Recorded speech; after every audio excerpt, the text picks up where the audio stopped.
ada alasan buat kami untuk tidak selalu bersyukur. Sebab kasih-Mu itu kekal selama-lamanya. Dan Engkau mengasihi kami dengan kasih agape, dengan kasih yang tidak bersyarat. Syukur kepadamu ya Abba, ya Bapa. Mari kita berdoa bersama-sama. Ulangi seperti apa yang saya ucapkan. Bapa kami yang ada di dalam surga, dikuduskanlah namamu. Datanglah kerajaan-Mu. Jadilah kehendak-Mu di bumi ini seperti di dalam surga. Bapa yang baik, berikanlah kami pada hari ini rezeki yang menjadi bagian kami secukupnya, cukup untuk memberikan pinjaman kepada banyak bangsa, sedangkan kami sendiri tidak punya pinjaman. Cukup untuk menjadi saksi Tuhan, mulai dari Yerusalem, Yudea, Samaria, sampai ke ujung-ujung bumi. Cukup untuk menjadikan semua bangsa murid Kristus dan membaptis mereka dalam nama Yesus. Terima kasih Bapa untuk rezeki yang secukupnya, dan ampunilah dosa-dosa kami, ampunilah kesalahan kami, seperti kami pun mengampuni orang-orang yang bersalah kepada kami. Dan janganlah masukkan kami ini ke dalam pencobaan, tetapi bebaskanlah kami dari segala yang jahat.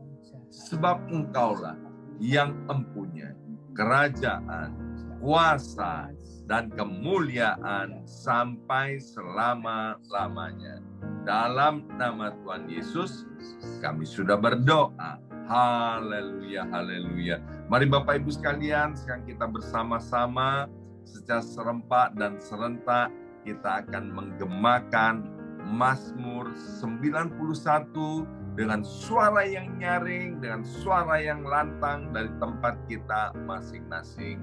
Alkitab berkata, mati dan hidup dikuasai oleh lidah, siapa suka menggemakannya akan memakan buahnya. 2, 3, Mazmur 91. Orang yang duduk dalam lindungan yang maha tinggi dan bermalam dalam naungan yang maha kuasa akan berkata kepada Tuhan, tempat perlindunganku dan kubu pertahananku, Allahku yang kupercayai. Sungguh Tuhanlah yang akan melepaskan aku dari jerat penangkap burung dan dari penyakit sampar yang busuk. Dengan kepaknya Tuhan akan menudungi aku, di bawah sayapnya aku akan berlindung. Kesetiaan Tuhan ialah perisai dan pagar tembok. Amin, amin, amin. Terjadi di dalam nama Tuhan Yesus. Aku tak usah takut terhadap kedahsyatan malam, terhadap panah yang terbang di waktu siang, terhadap penyakit sampar yang berjalan di dalam gelap, terhadap penyakit menular yang mengamuk di waktu petang.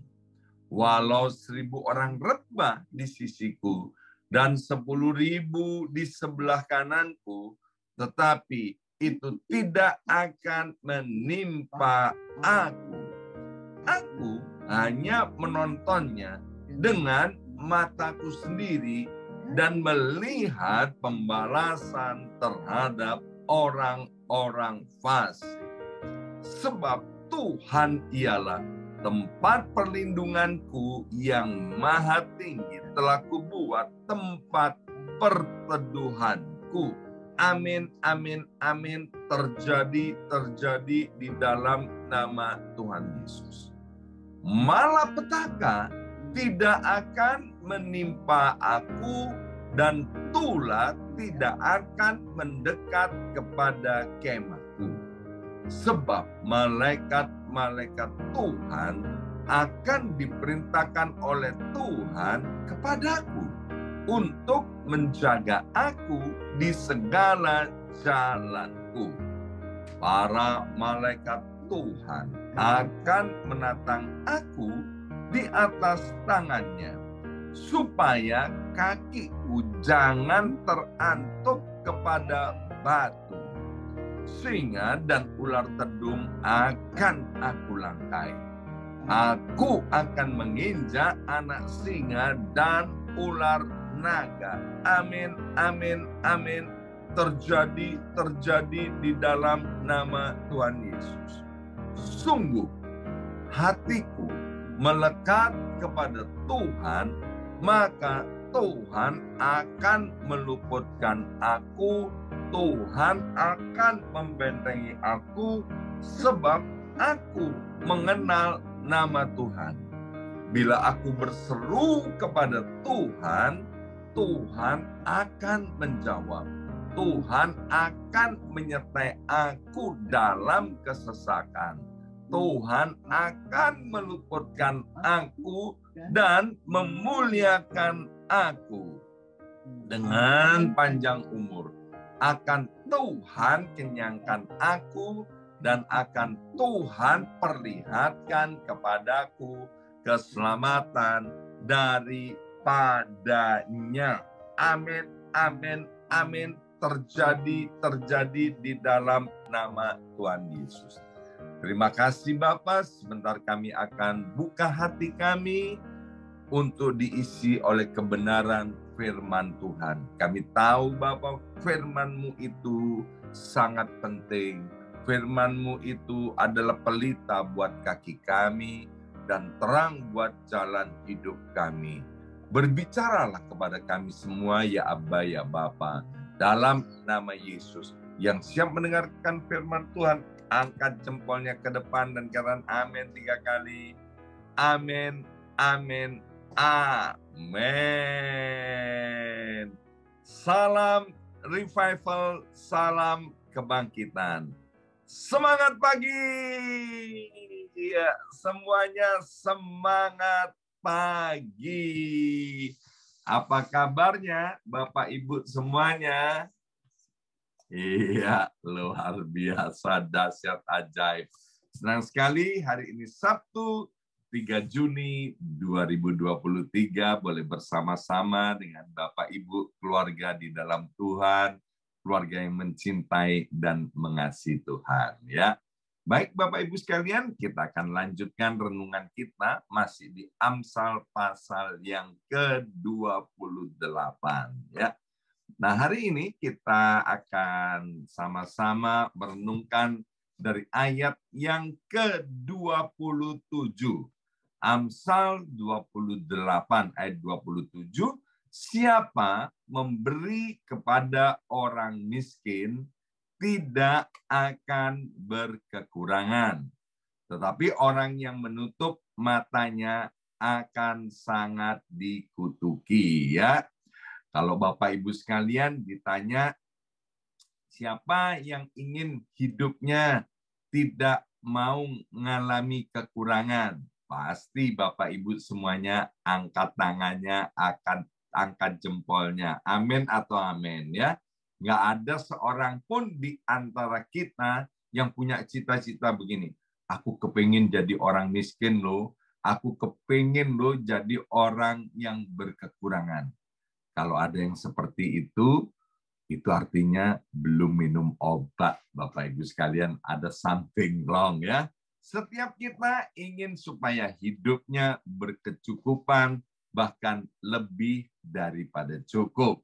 Nah, dikatakan salah satu kuncinya agar supaya hidup kita tidak berkekurangan, yaitu kita harus memberi kepada orang miskin, ya. Bahkan di dalam kitab Amsal pasal 19 ayat 17 dalam terjemahan bahasa Indonesia sehari-hari dikatakan, menolong orang miskin sama seperti memberi pinjaman kepada Tuhan. Nanti Tuhan juga yang akan membalasnya. Satu kali seorang teman yang kaya raya, ya, dia lupa Bapak Ibu sekalian membawa dompetnya, ya, dia kaget luar biasa dan kemudian dia pinjam sama saya $100 Bapak Ibu sekalian, ya. Dan kemudian setelah itu, ya, ketika dia udah mendapatkan dompetnya kembali beberapa hari kemudian, dia ngembaliin kepada saya lebih dari $100, ya. Saya bilang, loh, jangan, ini kamu ini pinjam $100. Enggak apa-apa Pak. Ini saya mau memberkati Pak Yongki, ya kan? Bayangkan ada orang yang seperti itu, lebih-lebih Tuhan. Tuhan sendiri yang berfirman, kalau kita menolong orang miskin, kita memberi kepada orang miskin, itu artinya sedang memberi pinjaman atau ngutangin Tuhan. Nah, pertanyaannya, kalau Tuhan utang itu bayar atau enggak? Ya kan, pastilah dia bayar dan bayarnya lebih daripada yang kita pikirkan, ya. Tapi motivasi kita memberi, menolong orang miskin bukan supaya kita ini tidak berkekurangan, tapi kita memberi kepada orang miskin, menolong orang miskin yang pertama. Karena kita ini adalah bendahara kerajaan Allah.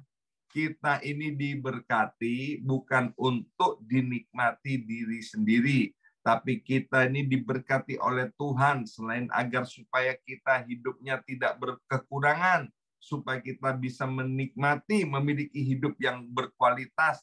Tapi Tuhan mau juga atas setiap berkat-berkat yang diberikan kepada kita dipakai untuk menolong orang miskin, dipakai untuk menutupi kekurangan orang lain.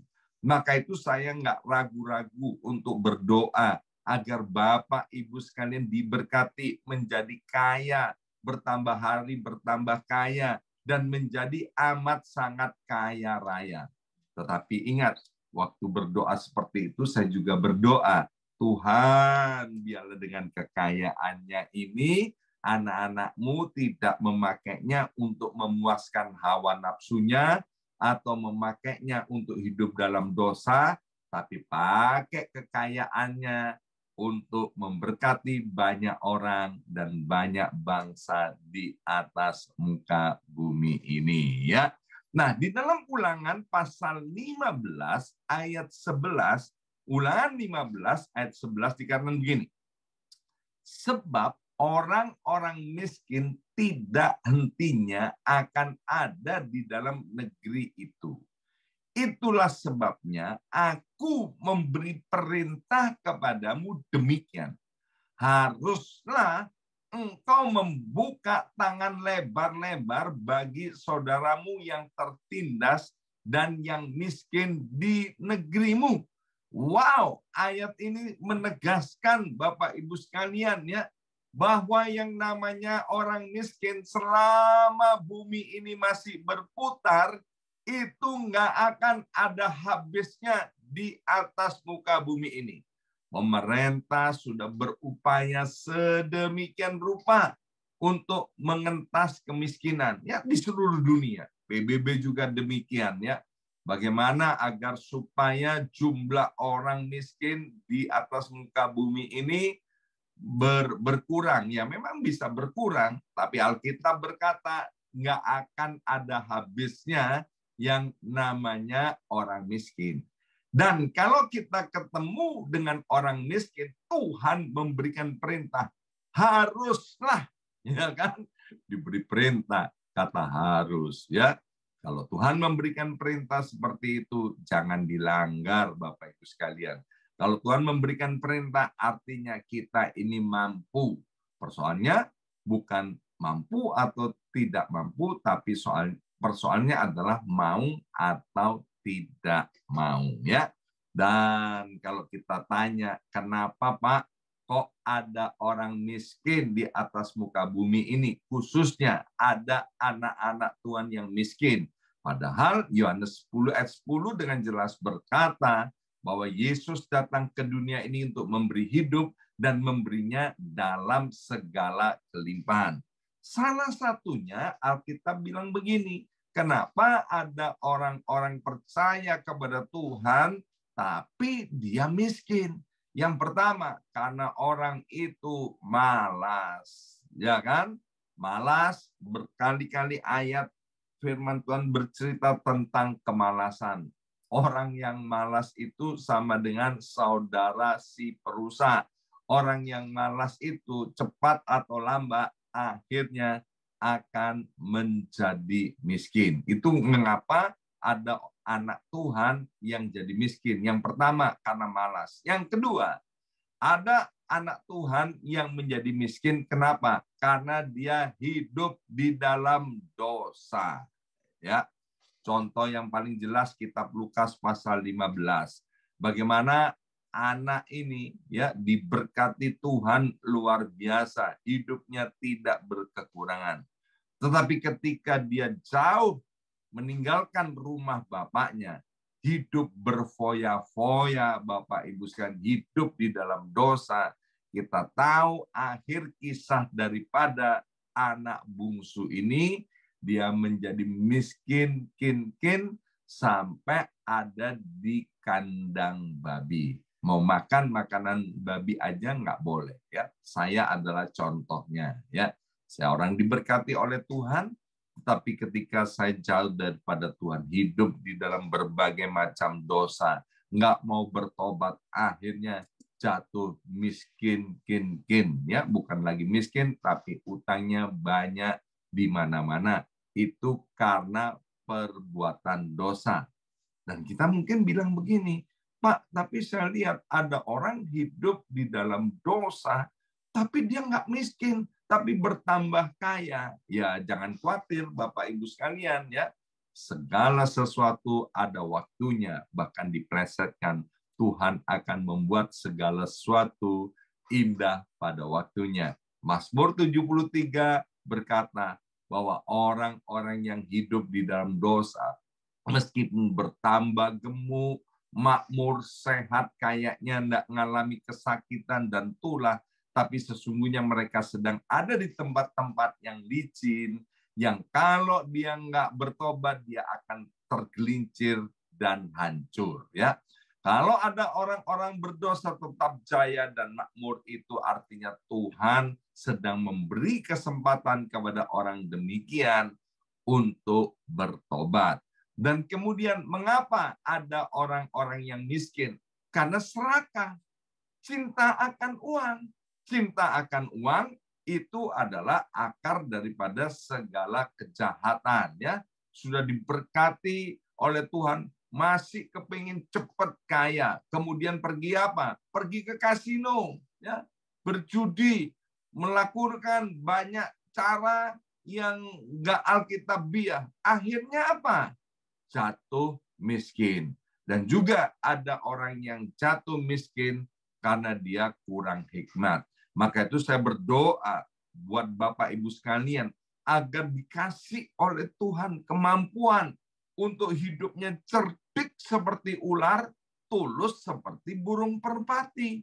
Artinya apa? Supaya Bapak Ibu sekalian jangan jadi penipu, tapi juga jangan sampai kena tipu. Ya kan? Saya punya teman, dia kaya raya, diberkati Tuhan luar biasa, dia cinta Tuhan, ya, suka melayani Tuhan, tapi kurang hikmat, nggak cerdik dia. Kekayaannya yang sekian miliar akhirnya ditipu, Bapak Ibu sekalian. Yang nipu siapa? Teman gerejanya.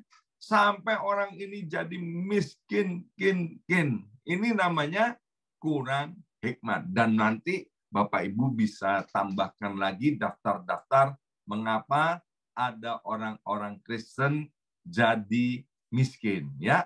Nah, kembali kepada topik ini, Tuhan mau Bapak Ibu sekalian, kalau kita melihat orang miskin, jangan pura-pura nggak ngerti, jangan pura-pura nggak lihat, ya kan? Kita harus menolong orang yang miskin. Apapun penyebab orang itu menjadi miskin.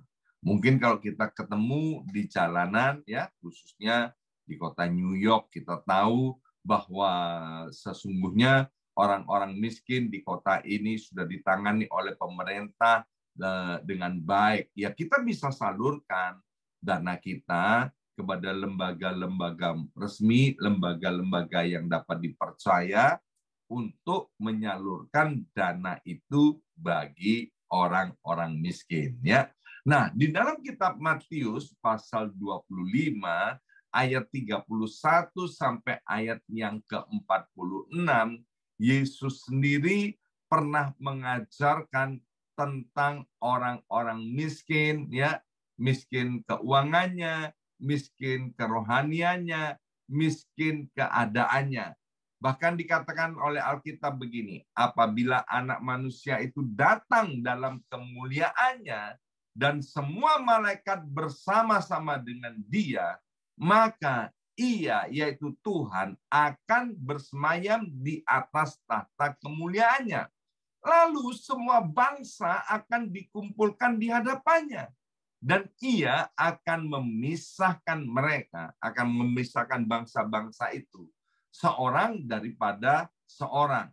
Sama seperti seorang gembala yang memisahkan domba dari kambing, ya.